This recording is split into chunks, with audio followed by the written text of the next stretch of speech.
On today's episode of Gathering the Kings. I'm not the dumbest guy in the world, but I don't want to live like this anymore. What can I do? Where can I get an additional stream of income? Because the old logic is just work harder. And I thought to myself, I can't work any harder. You are listening to Gathering the Kings with Chaz Wolfe, featuring fellow 7, 8, and even 9-figure business owners who have real battle scars from business and life, but have prevailed as the king that they are designed to be. We welcome high-performing entrepreneurs to the stage in order to reveal the real of the real on what it takes to build a successful business today. We dissect the good and bad decisions they've made along the way that give a true and accurate picture of the journey of success and how you too can get there. Through this dialogue, you will learn the value of growing your network and surrounding yourself with power players and kings like today's guest. Grab your pen and notebook because we're about to dive in. What's up, everybody? I'm Chaz Wolfe, Gathering the Kings podcast. Today, I've got Stuart Gethner here on the King stage. My brother, Stuart, how are you? Hey, great to be here. Thanks for having me. I'm excited. Well, I appreciate you being here. The excitement is mutually founded, but you've got some experience. You've got different industries. You get to touch a lot of industries now in your current business. So I'm excited for you to be here and share your wealth of knowledge. Tell us what kind of business that you have now. Right now, I own a real estate investment company. We're a small boutique company located in Phoenix, Arizona, and we invest in small multifamily up to 100 units. Mainly, we've been here in Arizona for the past 20 years. We've now started to expand outside Arizona into Cincinnati area and some parts of Florida. I love it. I love it. Well, I guess minus Cincinnati, I was going to say all the warm places, but Yeah. Florida is good for real estate. I'm excited to be able to jump into some of this. I've got a background in some real estate. We've had some cool real estate guests on the show. You've got a little bit of a background though that's different than real estate. We'll get to that here in a second. Sure. What's your why? What's the burning deep desire before we get into the nitty-gritty of the story?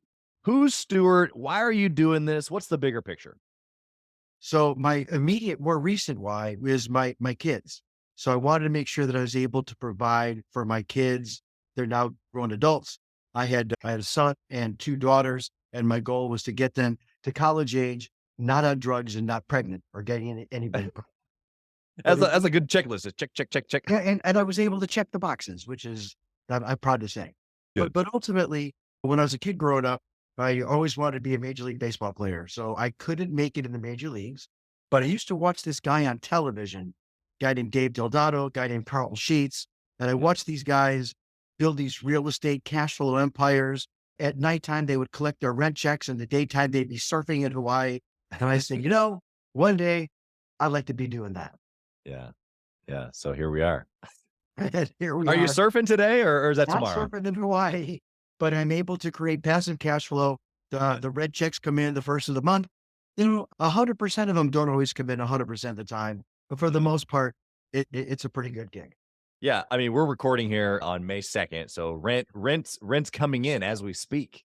No question. No question. I've gotten notifications about our properties here in the last couple of days. Some people pay early, some people pay a little bit late, but it always comes around the first, as you mentioned. Yes. Love that part of it.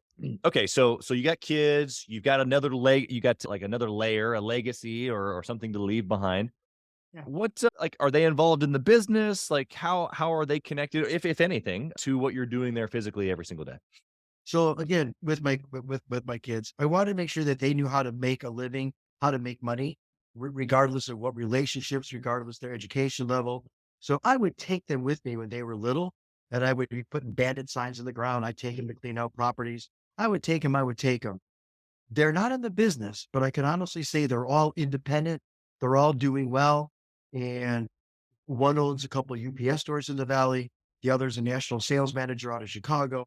That's And good. my youngest one does professional rodeo. So they Oh, all okay. do different things, but in Yeah. my eyes, they're success, and I'm extremely proud of them. Yeah, no, I love that. And I think it's a good distinction. It doesn't mean that the kids have to be in the business. I love what you said though, is that you took them so that they would learn, right? So that Yeah. they would learn how to do deals or learn what Yes. properties are or the value of Yes. assets, all these things. Yes. And now they have their own road to go. So I think as kings, this is a question. I've got young kids, so this is a question that I often like to ask, especially folks that have gone through the deal with kids. How, when, what'd you do? All those fun things that we'd like to know. So let's get to your story. You had a previous life before real estate, or maybe as you were building your real estate. Talk about that. Talk about how we came to the moment we are now. So as I mentioned, couldn't make it in Major League Baseball. And my dad was a pharmacist. My grandpa was a pharmacist. My Uncle Max was a pharmacist. So with nothing else left to do, I went to pharmacy school in St. Louis, graduated, moved out to Arizona, could not stand the cold weather back in the Midwest. That's And right. so landed here in the Phoenix area and started working as a pharmacist. One of the challenges that I had was, and I think this is true with everyone, no matter how much money you make, if you have a credit card that gives you a $5,000 or $10,000 credit limit, you tend to spend that as well. So if you make 50,000 a year and you got a $10,000 credit card limit, you spend 60. If you have 100, you spend 110, 200, 210, whatever that is. And that's kind of where I was.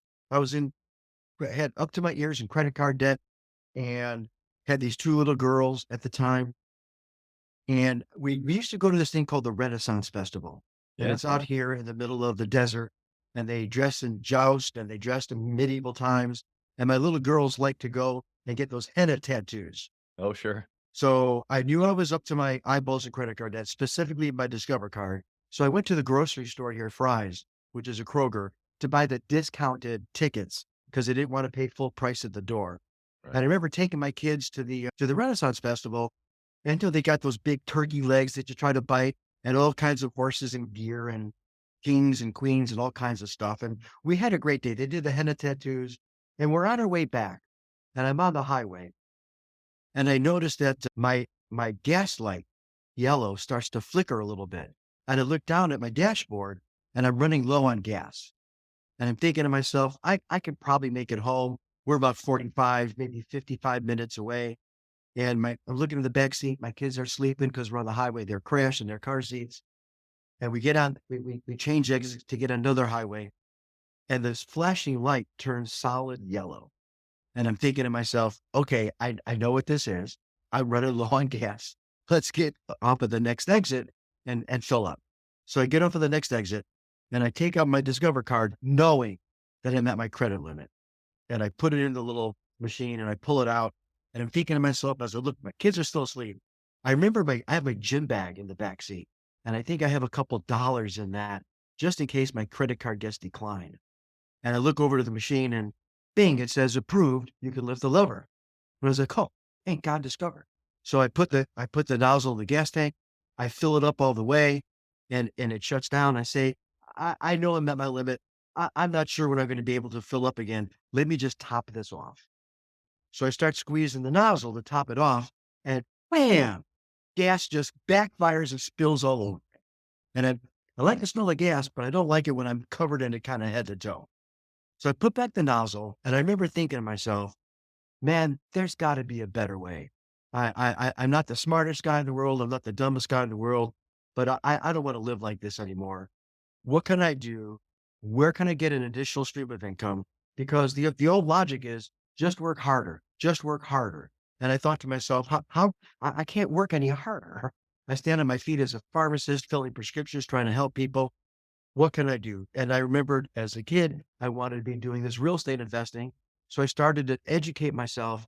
I hired myself a coach, a mentor to teach me to cut out the timeline of what I was going to be able to do. And I was so thankful that the coach was allowing me to make payments to him because I really didn't have it was $4,000 at the time, to be very honest with you. And it Yeah. was probably the best money I've ever spent.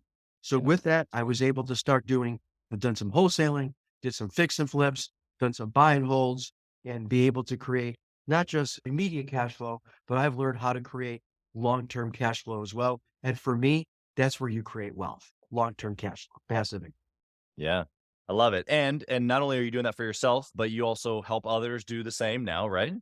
That's right. So for 15 years, I taught at our local RIA, our real estate education, real estate investment advisory. I also have 15 online classes for the national RIA. I was very fortunate that Forbes Real Estate put me on the real estate council. Yeah. So that's a passion of mine is trying to help others to show them how to create this.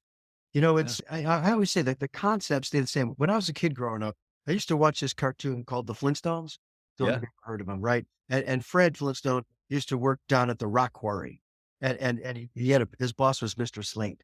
And Mr. Slate used to say, when he would get frustrated with Fred, he would say, good help is hard to find. And so I would always joke, good help was hard to find in the bedrock era. Good help is hard to find today. Concepts stay the same, but the times change. So for us who do real estate investing, maybe the color of the cabinets change, maybe the Sure. countertops, the flooring changes, but the concepts, Yeah. they stay the same. Yeah. What are those concepts, Stuart? What stays the same in real estate that someone who has never done real estate before, getting started today, could guarantee themselves or would be able to count on? Absolutely. So that's a great question, by the way. So off the top and in the beginning of any business, real estate or any retail business, you make your money when you buy.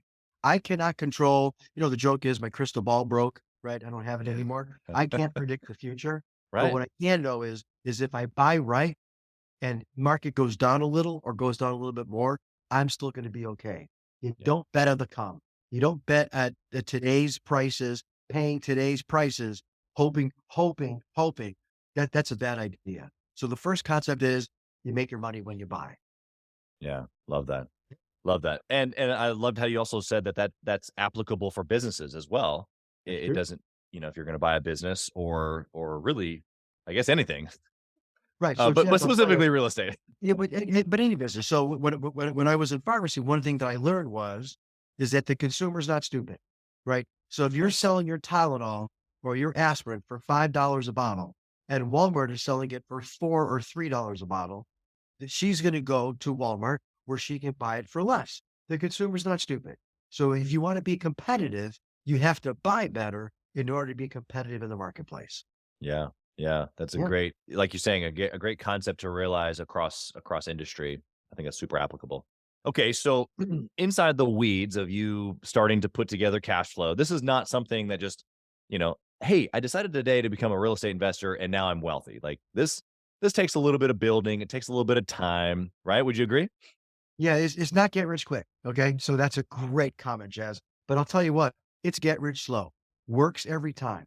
If you have a plan and you're methodical about your plan and you go step by step, it's not rocket science. It's something that Yeah. you not only can you do once, but you can scale. Once you learn the basic fundamentals, and when I work with my clients, and especially those that are beginners, I find the biggest challenge that they have is pulling the trigger, the Yeah. fear. And what ends up happening is they find a deal, we evaluate the deal, we walk the property, whatever that is, they can't pull the trigger for whatever reason, right? And Yep. someone else does. Yep. And then they look back at that and go, I knew it. I knew it.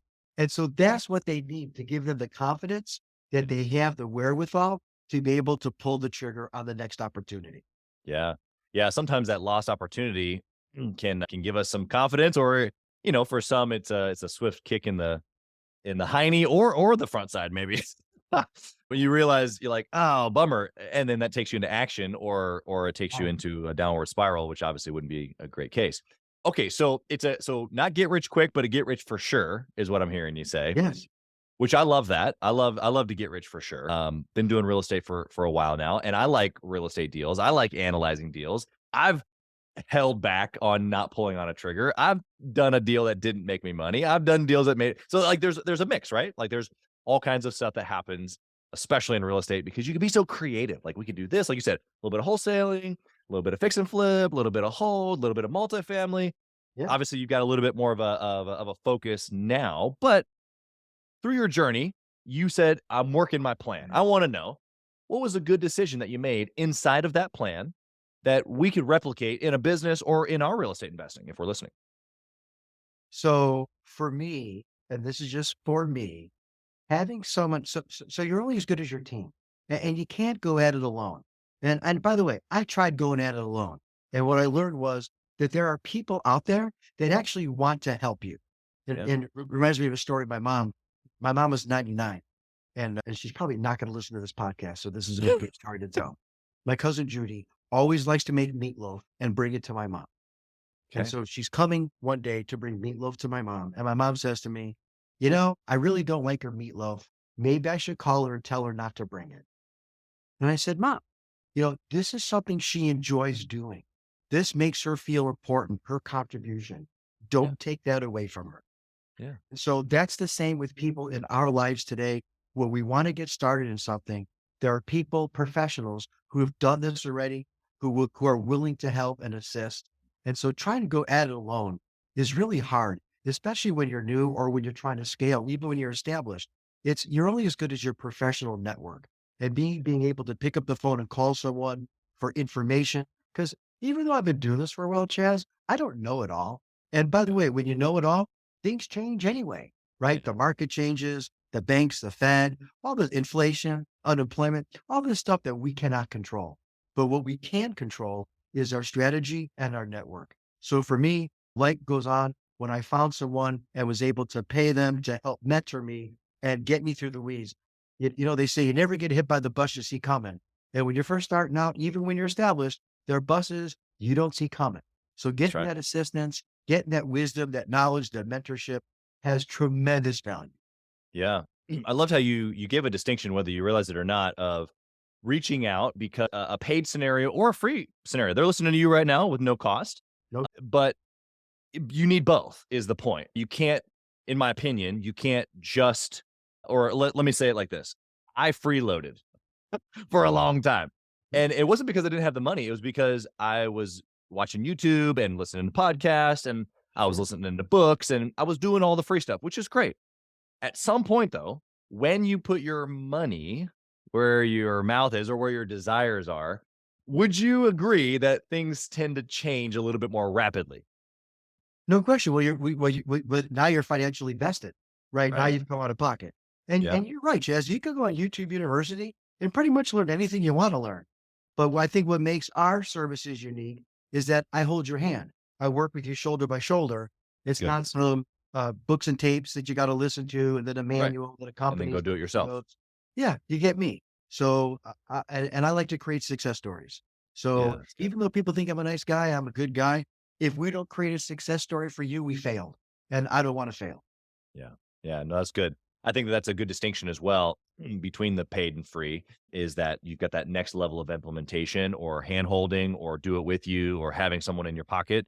Mhm. Even guys that I've thought about where I've met, one time, two times, and I pay this sometimes scenarios where they didn't even ask for money and I sent them a check, because I wanted to be number one, appreciative, but also then I wanted to hold myself like I paid that dude $3,000 for that lunch.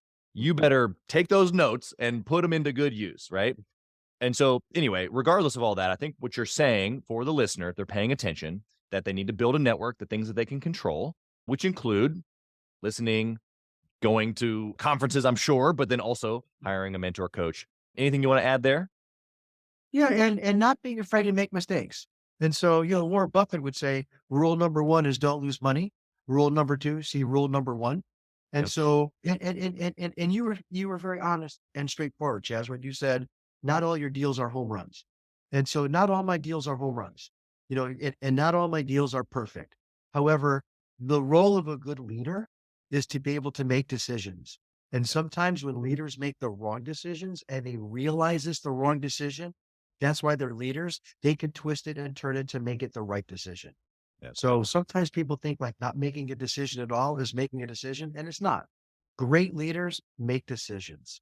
Yeah, it's good. Yeah, obviously, I believe where we are today is based on the decisions that we've made. I mean, that's what it's a large reason why I bring up a good and bad decision. So I want to flip the coin here on you and talk about something that maybe hasn't gone super well, or maybe it's something that you've learned. Of course, we know how to turn our failures into wins, like you just said. Every good leader does. But what's one of those failures for you? Give us some detail.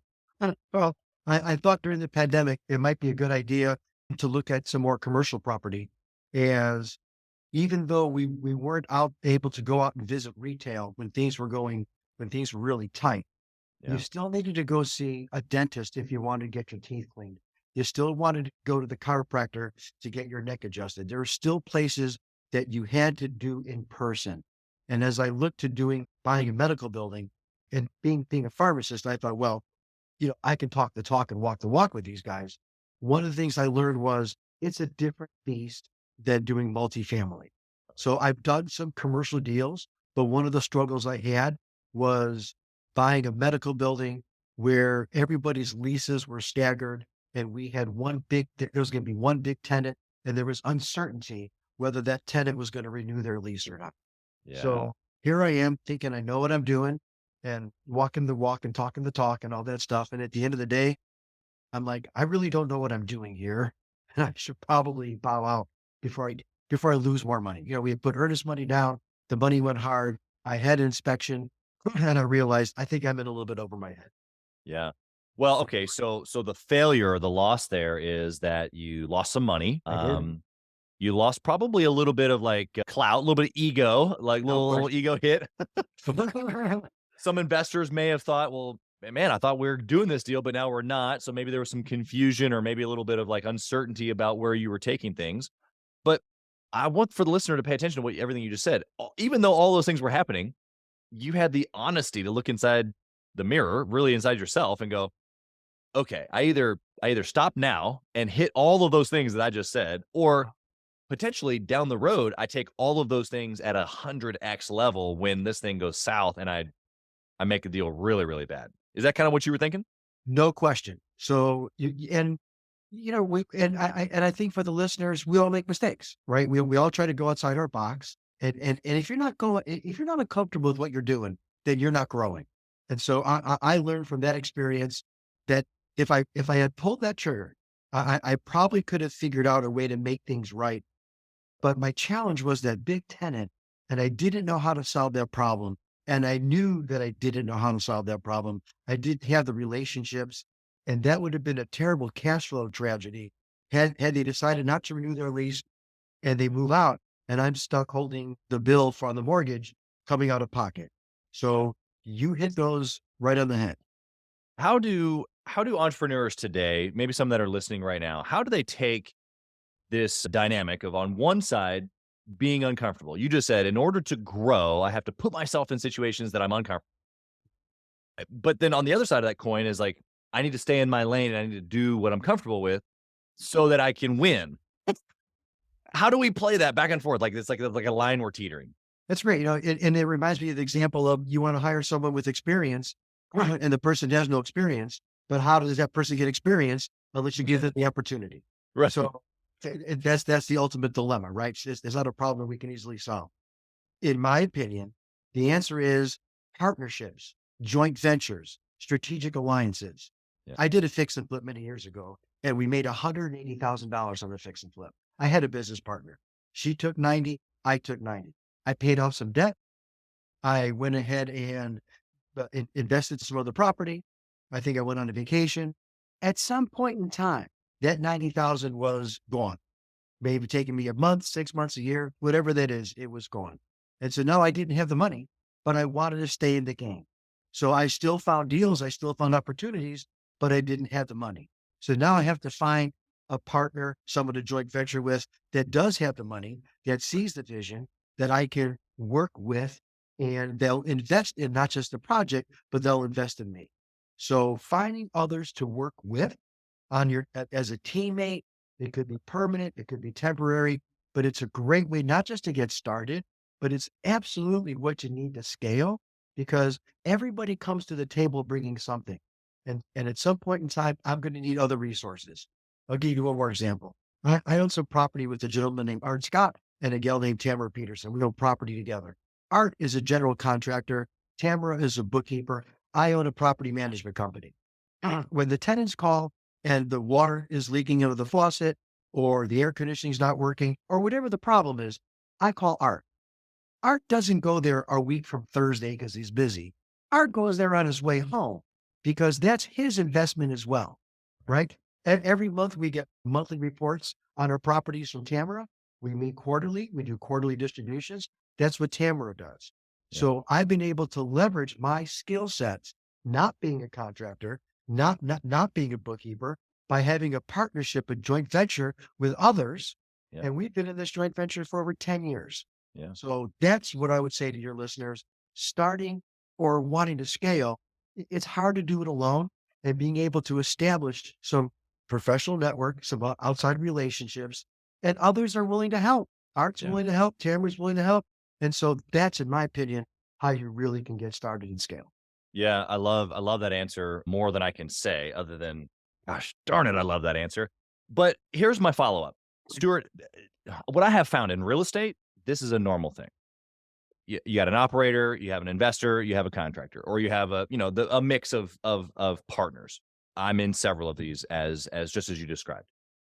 But in the business world outside of real estate, it's like, ooh, stay away from partners. They don't work, do it alone. Like, why do you think that is? Number one. And number two, how do we transcend that? How does a business owner today who's not in real estate take what you just said? Because you didn't say anything about real estate. You Right. said this guy has this seat, That's this right. guy has this seat, and this gal has this seat, and together we operate the business. That's right. Right? Right. So here's my thought on that, right? And that is my experience has been, and when I go to the different RIAs and I see people sitting together and talking, and they like, oh, you want to do fix and flips? Yeah, let's go grab a cup of coffee together and let's talk about it. And they go to Denny's, they go to McDonald's, they have a cup of coffee, and they laugh at each other's jokes, and everything seems wonderful. And they say, let's go into business together, right? And when you go into business with someone, honestly, it's like being married, Yep. right? So you wouldn't marry someone just by going for a cup of coffee at a Denny's or McDonald's. Right. And so I taught a program on establishing partnerships and joint ventures and strategic alliances. And one of the pillars is that we have to establish the foundation of our business to make sure not just that we're a good fit, but also define some of the roles. And my experience has been that when people go into these partnerships that you speak of that fail, right, they haven't done enough due diligence, not just on the other person, but on their own relationship, their own S corp, their own LLC, Yeah. the defined roles, who's going to do the books, who's going to do the marketing, who's going to do this, that, or the other, and being able to, we use the expression, I don't want you playing in my sandbox. So if I'm responsible for these tasks, right, I'll share them with you, but this is my domain. So and let me add this. When I was with the Arizona Real Estate Investor Association, we would offer for free the opportunity to look at your business plan. No charge, look at your business plan. And our job was to poke holes in it.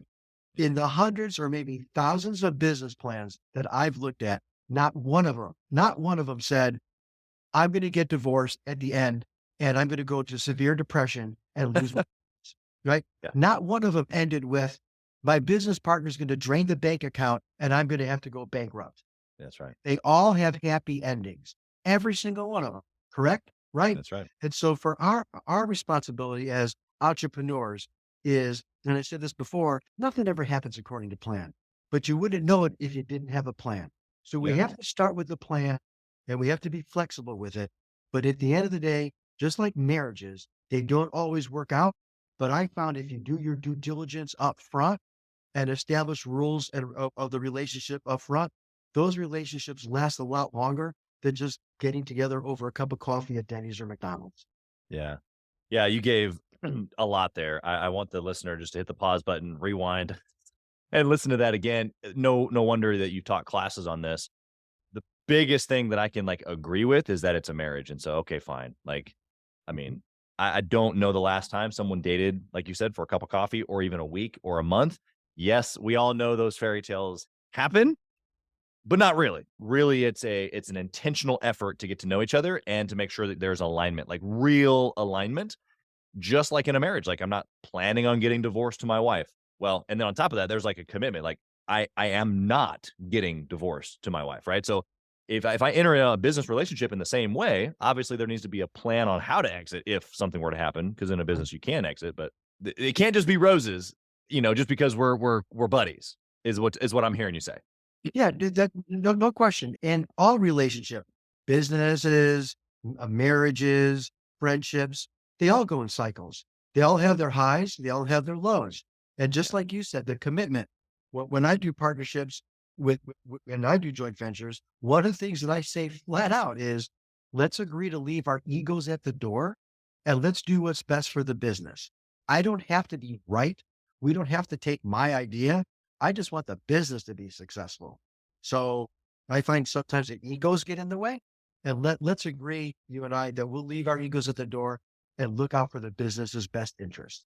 Yeah, love that. Those are great guiding principles. What do you use now as far as guiding principles? What do you use now to make good decisions? Obviously, we talked good and bad here. Something comes across your desk today. How do you analyze it? That's a great question. And let me tell you what I learned. And I've been doing this for a little while. For the first lesson I learned is no knee-jerk reactions. Good. Okay. So if something comes across my desk, if it's a real estate deal and I need to do it down and dirty and evaluate it right away, I'll evaluate it right away. But at the end of the day, I use this expression, and I'm sure you've heard of it. Let me sleep on it. Yeah. Let me sleep on it.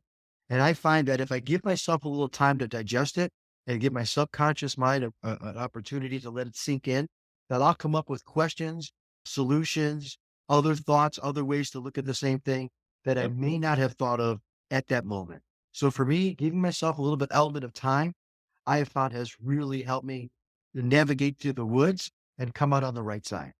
Yeah.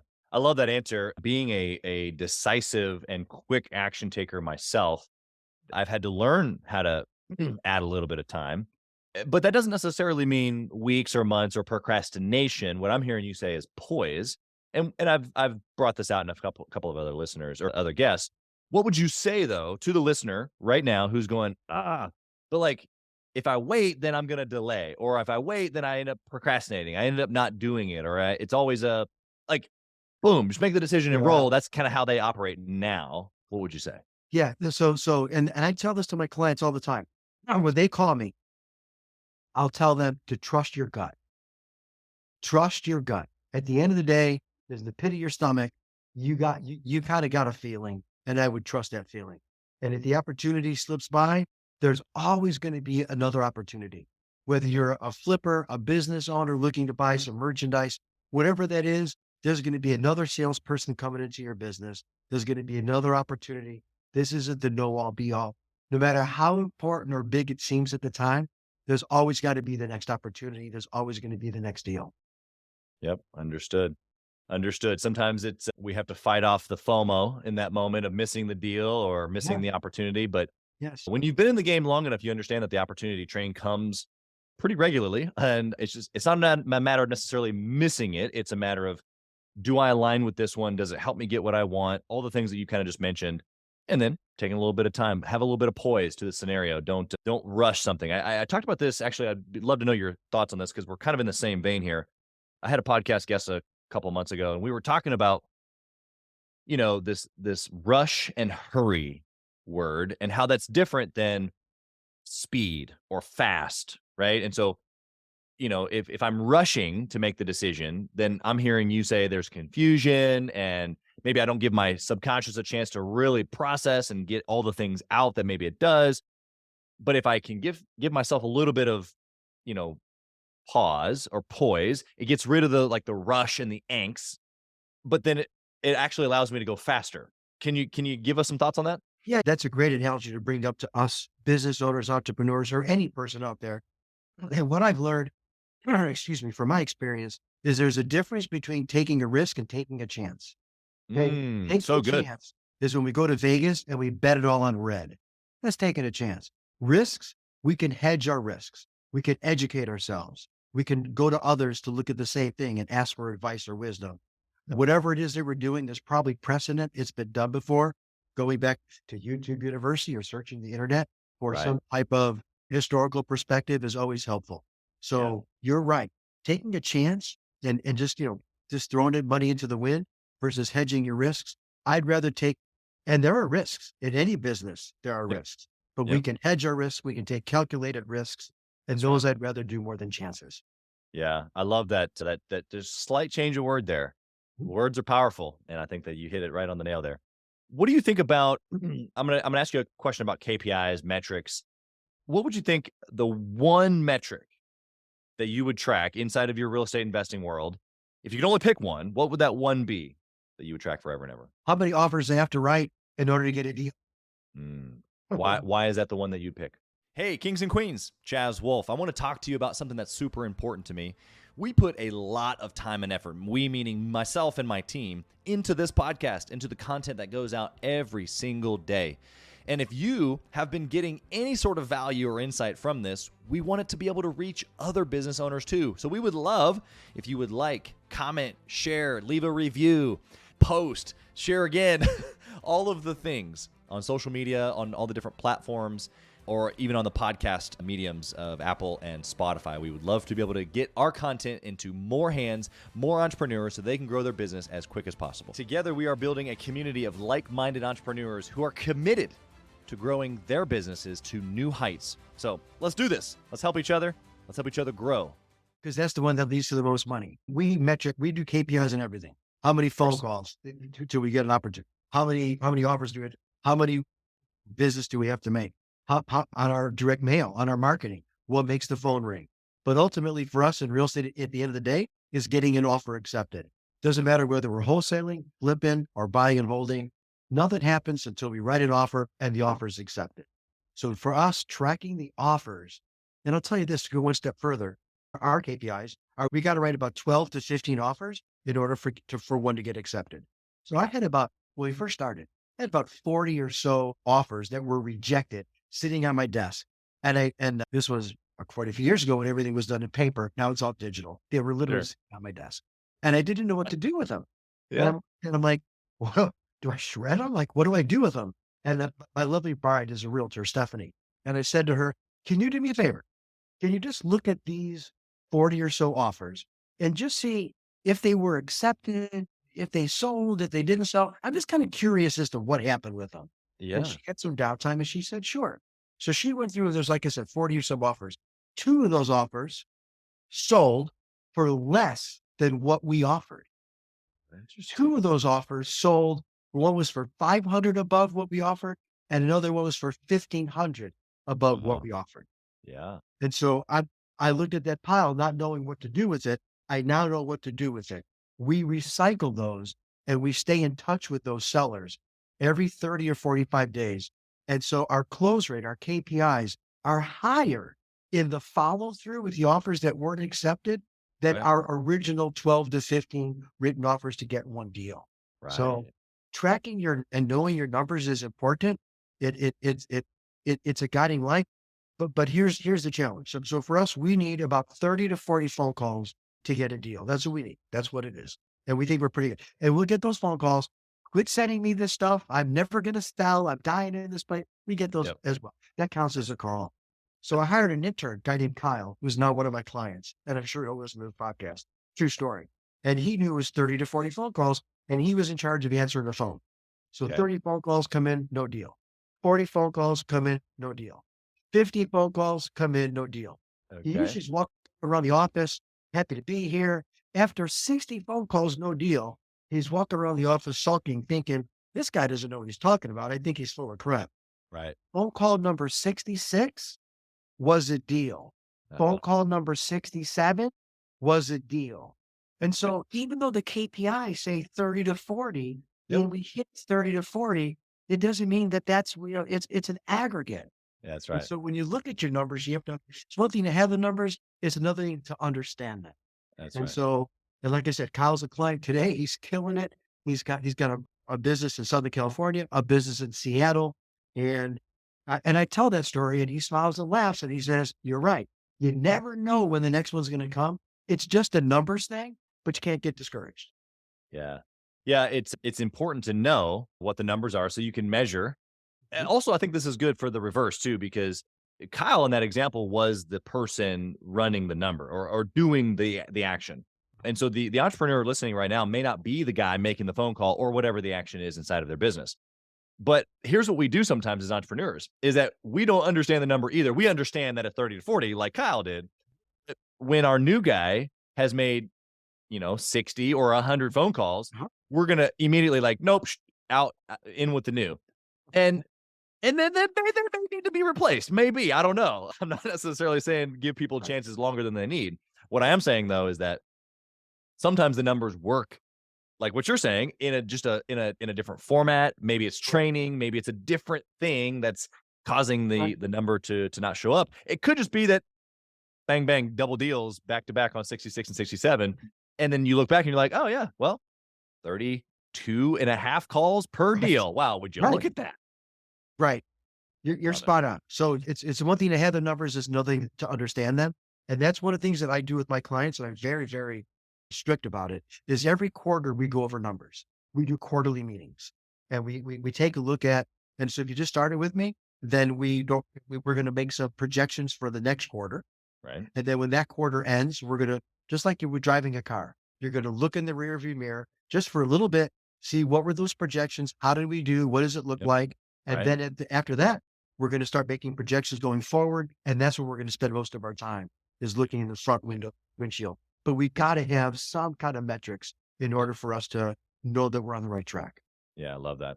What would you say is a good book or maybe just a resource for a business owner trying to grow their business or maybe who's interested in real estate investing? Yeah. So I like a couple of books. One is The Illusions of a Reluctant Messiah. I think Mm, that's a great book written by Richard Bach. He wrote Jonathan Livingston Seagull. And I think that's a great mindset. I think one of the biggest challenges we have as humans, whether you're entrepreneurs or whatever field you may be in, is mindset, and yeah, being able to have a agree. mind shift and being able to work on your attitude. So to me, that's a very important book as far as creating a success, getting inside your own head and Yeah, being able to create more success and scalability. love that. Love that. What do you think about networking or masterminding with other entrepreneurs or real estate investors? I think that they're good. And I'll give this piece of advice. When I join one of those groups, I want to be the dumbest guy in the room. Yeah, I love that.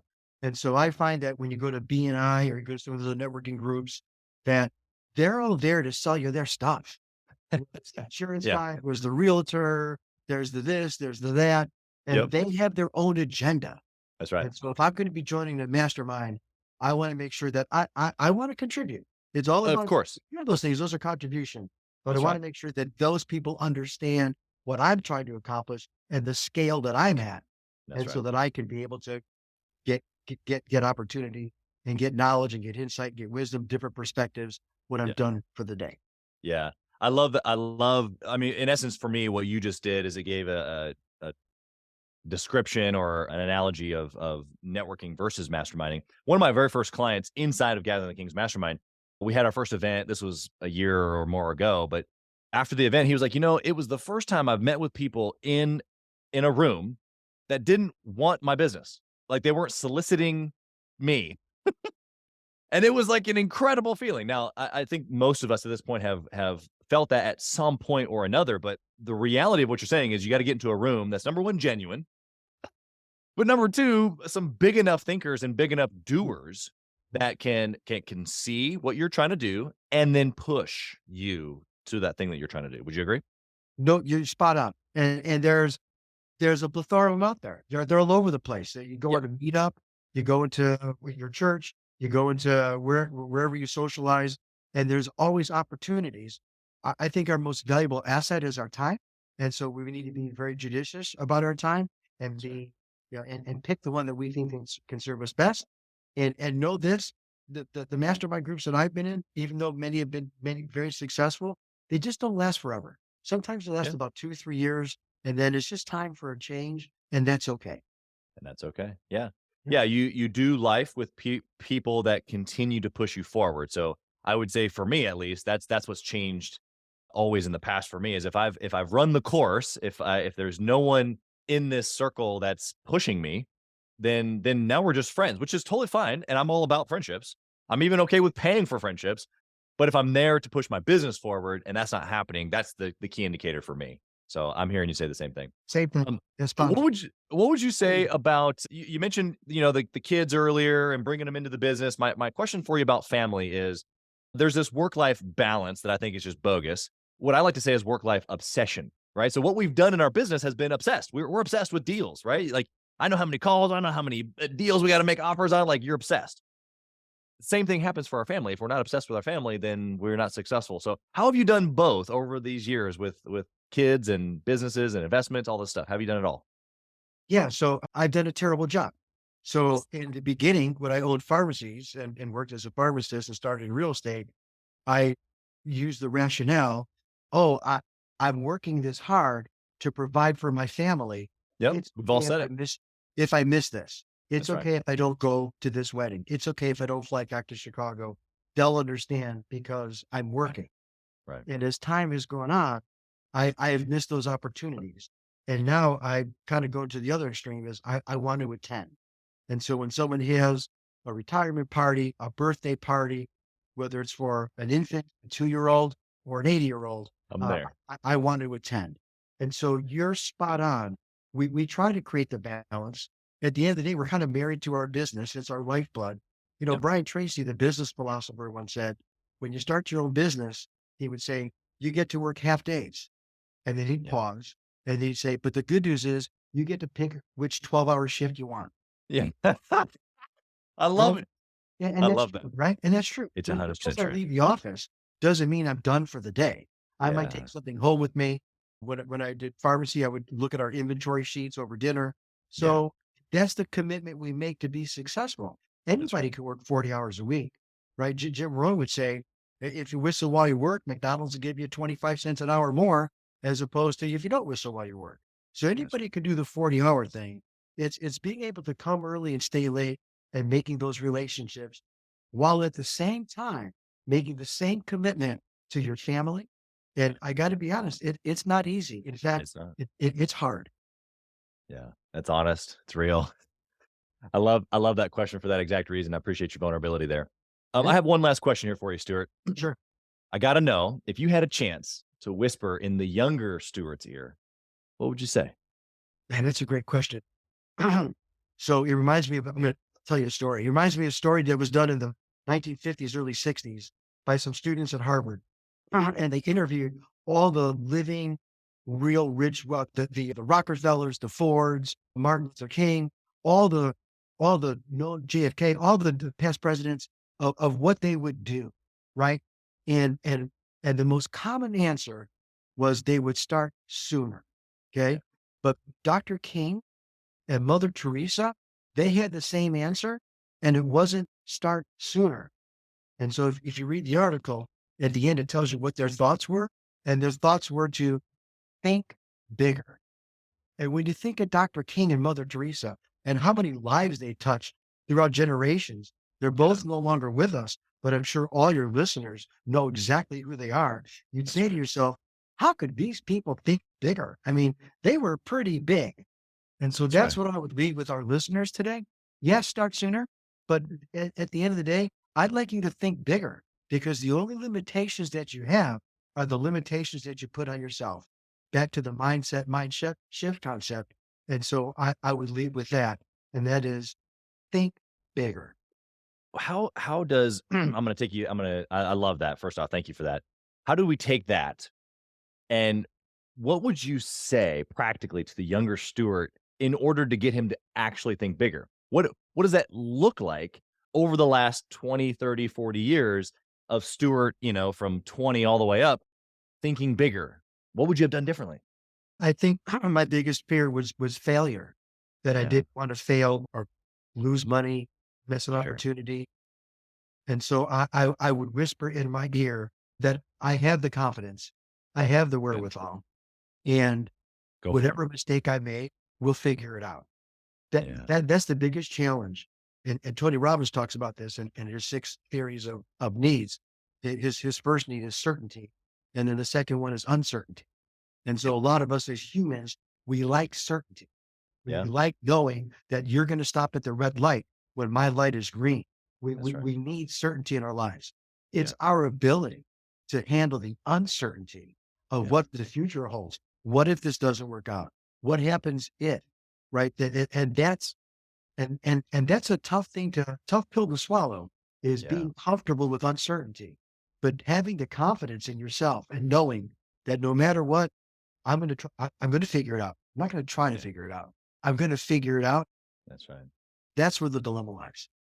I wasn't sure what would come of that follow-up answer, but man, it's straight gold. So I appreciate you digging into that a little bit. Let me press on you. How can the listener find you? Number one, if they're interested in real estate investing and they don't have anybody to teach them, you can teach them. How can they find you? Or if they're just interested in finding you and connecting with you as a business owner, how can they do that? Thank you so much for that opportunity to promote myself. So the website, Contact Stuart is my website. I'm happy to go there. And I think your listeners will be surprised because when the phone rings, I kind of answer my own phone. We're not this big, giant conglomerate corporation where I'm so far removed.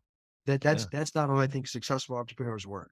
So if they want to reach out either through the email, they want to reach out through a phone, 480-443-4500. That's my phone number, 480-443-4500.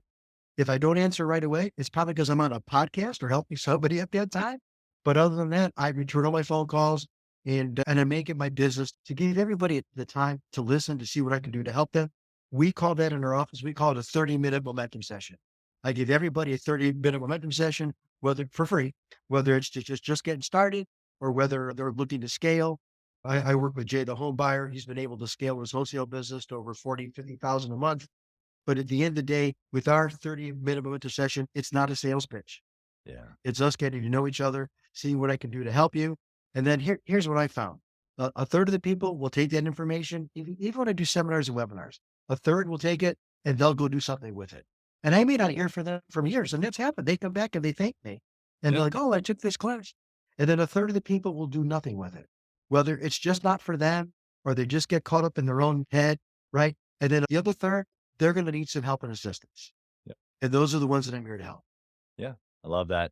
Knowing that there's purpose in what we do, even here today. I did hear you obviously before we got started here. You let your team know, hey, I'm going to be on a podcast, hold the calls.